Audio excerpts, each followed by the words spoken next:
맛이랑 크기가 중요하거든요. 맛만 좋은데 그렇죠. 사이즈가 작으면 그럼 또 안 된다고. 근데 네. 이제 이게 사이즈랑 이 크기랑 맛이랑 그래도 어느 정도 채워주니까 복숭아가 네. 확실히 달라서 예년에 안 줄 때보다 확실히 다르더라고요.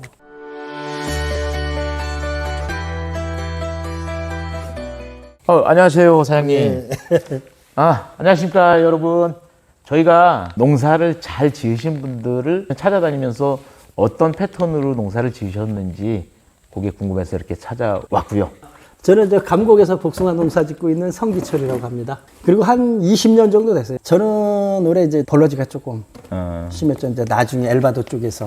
근데 이제 그러기 전에는 뭐 남들은 올 봄에 뭐 착과 불량이라든지 뭐 그런 걸 많이 이야기했는데 저 같은 경우에는 이제 GS빅을 한 3년 전에 접해가지고 올해 이제 전품종을 다 했는데 뭐 뻥과라든지 이 낙과율은 적었다고 봐요.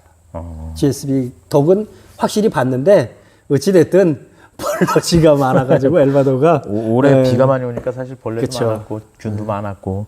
그럼 작년부터 이제 비료 썼던 거 이렇게 뭐 순서대로 해서 뭐 대충 한번 설명을 간단히 해주실 수 있나요? 저는 칼막은 기본적으로 뿌려요. 그 마이크로 칼마. 마이크로 칼마는 네. 뿌리고 전품종에 뿌리고 이제 그 다음에 듀프로도 처음에는 조생종 위주로 하다가 이제 그 다음에는 중만생종까지 늘리고 이제 한 2년 전부터는 전품종을 다 뿌리고 있어요. 그럼 처음에 두프로나 마이크로 칼마는 이제 어떻게 보면 조생종부터 간 거는 시범적으로 이제 비교 그렇죠, 실험을 그렇죠. 했던 거네요. 네.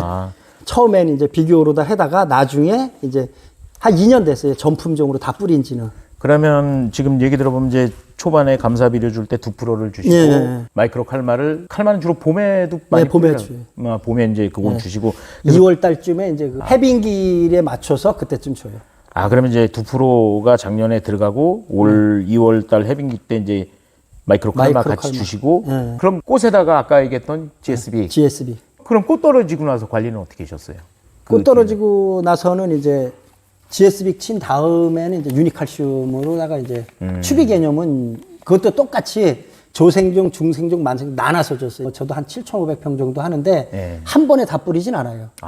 품종별로 그러니까 조생종, 중생종, 만생종 따로 줘요. 한 번에 다 주지 않아요. 작년부터 이제 자꾸 물어봐. 단원들이 이제. 그러면 다른 분들도 이 집은 왜 복숭아가 늘 크고 똑같지 크기들이 이제 네. 막 이제 크고 작고 이런 게 아니라 그냥 똑같이 나오면 똑바로, 다른 농가들이 봤을 때는 이 무슨 노하우가 있나 아니면 뭐 숨겨진 비밀이 있나 이렇게 이제 생각들을 많이 하실 거란 말이죠. 그러면 정리를 해보면 요때쯤에 이제 감사 비료로 두프로를 주고 그리고 내년 봄에 두프로를 살짝 또 한번 주면서 마이크로 칼마를 네. 날리시고 그리고 이제 꽃에다가 GS빅을 GSB. 뿌리시고 예. 그리고 이제 꽃이 떨어지고 나서 본격적인 비대기가 될 때 요때 이제 유니칼슘을 두 번, 예. 세 번에 따라서 이제 나눠서. 근데 올해가 사실은 이제 문제가 뭐냐면 비가 많이 왔잖아요. 비가 많아. 사실은 도장기도 많이 이제 뻗었을 텐데 그런 거 걱정은 안 되셨나요? 걱정되죠. 그래서 이제 봐서 센 놈은 안 주고 좀 약한 부위만 이렇게 좀 채워주는 개념으로 가야지. 비가 안 온다든지 이러면 어느 정도 다 줄 수 있지만 그렇죠. 수세가 센데 거기에 굳이 그렇죠. 또 더 주면 그늘 생기고 또 가서 도장지 빼야 되고 일이 더 늘어나서 맞아요. 저 같은 경우에는 그렇게 나눠서 해요. 효과는 저는 솔직히 과수원에 그렇게 비료를 많이 주고 그러지는 않았었어요. 유니칼슘이나 듀프로를 기본적으로 깔고 가는 페이스에서 유니칼슘 조금 채워주니까 복숭아가 확실히 달라서 예년에 안 줄 때보다 확실히 다르더라고요. 아까도 내가 말했듯이 우리는 공손인데 맛이랑 크기가 중요하거든요. 맛만 좋은데 사이즈가 작으면 그럼 또 타이죠. 안 된다고. 근데 이제 이게 사이즈랑 이 크기랑 맛이랑 그래도 어느 정도 채워주니까 그러면 이제 프로그램대로 써온 게 앞으로도 이제 사용 계획은 어떠신지요? 좋은데 안 쓰는 사람이 어디 있어요? 그럼 이제 지금 현재로서는 최고로 20년 농사 지은 것 중에는 거의 그래도 상당히 만족스럽다. 탑이라고요. 뭐 그 정도는 돼요. 최고의 칭찬이네요. 그 정도는 돼요. 어쨌든 지금 우리 성기철 사장님께서 올 한 해 비가 많이 와서 힘들었는데 그나마 남들보다 좋은 원료를 쓰고 좋은 비료를 써갖고 이제 작물을 잘 만들어 놓으니까 그래도 돈이 되더라. 저도 마찬가지고 이제 우리 사장님도 마찬가지고 이건 충분히 권장할 만한 게 아닌가. 그죠? 네. 뭐 어쨌든 사장님 얼굴 한번 배워주시고 그럼 인터뷰는 여기서 마치는 걸로 하겠습니다. 네. 자, 안녕하십니까. 연구소장 김창룡입니다. 조금 전에 본 내용처럼 감사비료의 중요성에 대해서 다시 한번 이제 정리를 해드리려고 자료를 만들었습니다. 그래서 일반적으로 과수라 하면은 대부분 이제 꽃눈이 타파되고 꽃이 피고요. 그리고 열매가 맺히고 유과기를 겪으면서 결과적으로는 과비대, 2차 비대기가 되고 그 이후에 이제 어느 정도 컸으면 성숙기, 우리가 이제 성숙기라고 보는 것들은 착색 그리고 당도가 올라가는 시기라고 보면 되고요. 자, 그리고 나서 그 이후에 사실은 수확 이후가 이제 가장 중요하다. 그래서 우리가 이제 일반적으로 보는 것들이 뭐냐면 산모가 10개월 동안 고생스럽게 이제 출산을 하고요. 그 이후에 미역국이나 또는 영양분 관리를 충분히 잘 해주는 것처럼 과수도 똑같은 맥락이다라고 보시면 됩니다. 그래프를 보시면 꽃눈이 터지고 꽃이 피고 열매가 맺히고 비대가 되고 착색이 되면서 수확까지 가고 이제 수확 이후에 휴면기를 어떻게 다느냐에 대한 문제인데, 자, 실제로 보면 초반에는 질소를 많이 빨아들이게 되고요. 칼슘은 항상 질소의 반이 쫓아가야 됩니다. 그리고 가리는 초기에는 적은 양이 필요하지만 이후에 과비대가 촉진되면서 그때부터는 가리 성분이 많이 필요해진다라고 볼 수가 있고요.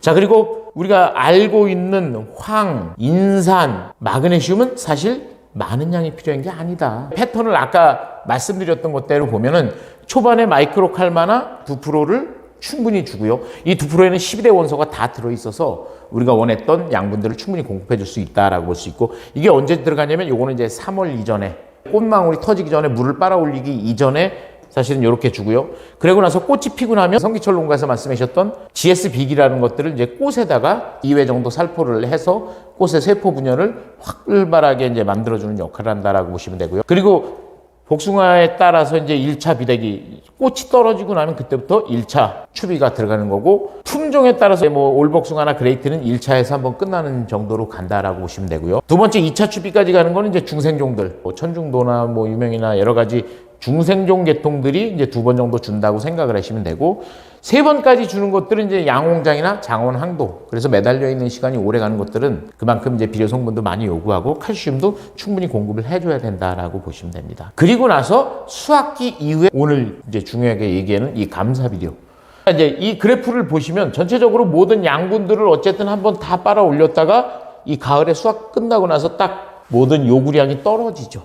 그리고 나서 다시 한번 딱 올라간다는 건 이때 사실은 뭐냐면 감사비료를 자기가 체내의 양분을 저장해서 내년도 꽃눈이라든지 세력을 확장하기 위해서 이제 저장 양분을 만들어가는 시기인데, 우리가 일반적으로 잘 녹지 않고 흡수가 안 되는 것들을 주게 되다 보면 겨울을 나기 위해서 필요한 양분을 공급해줘야 되는데 그 시기를 사실은 맞춰주지 못한다라고 볼 수가 있습니다. 그래서 항상 감사비료는 요 시기에 요 수확 끝나고 나서 이파리가 남아있을 때 바로 주는 게 확실하게 효과가 좋다라고 볼 수가 있습니다. 감사비료는 잘 녹는 패턴의 비료들을 주는 게 작물에도 흡수가 잘 되기 때문에 아주 좋다라고 볼 수가 있고요. 굳이 뭐 난 안 줘도 돼, 난 뭐 TV만 줄 거야, 뭐 물론 그렇게 주실 수도 있겠지만 먹을 때 적절하게 먹을 줄 알아야지 꽃눈 형성에는 큰 힘이 실린다라고 볼 수가 있습니다.